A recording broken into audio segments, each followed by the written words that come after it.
It was probably one of the most substantial storms I've ever seen here. We had winds up at 100 miles an hour.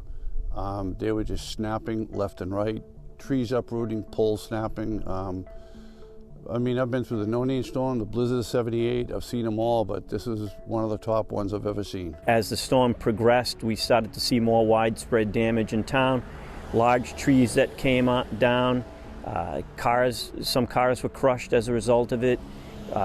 Tree limbs or large trees came down on a few structures, but for the most part, the road impasse that was occurring as a result of all of the tree damage and limb damage and power lines was very significant, and it was town-wide.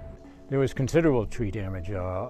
We live in a very wooded area, and there had to be 5 or 6 large caliber trees had fallen across the road, so none of us could get out to the street. If we have an area such as Marshfield with dominance of large white pines, some of these trees can be over 90 feet tall, and it just takes a significant amount of effort to remove that lumber, that timber, and make way for the restoration effort to put the poles and wires back up. It was pouring rain out, and these guys just kept going and going and going. I mean, next thing you know, they even brought in extra workers. I mean, these guys really went out of the way for us and did an awful lot just to get power restored for everybody. And I think it was great. During these major weather events we're having, we're seeing that the vulnerability is those trees that have been impacted by gypsy moth,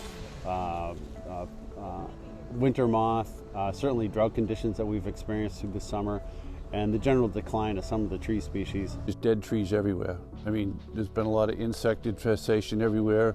I remember just driving down Route 3 several years ago, there was just dead pine trees everywhere, and they're still all over the place. Anything that can be done in a proactive fashion to try and eliminate or kind of minimize the amount of damage that occurs with a lot of these trees coming down on lines or affecting our roads is welcome. Probably one of the key elements to remember is that Eversource does not own any of the trees that we're working on.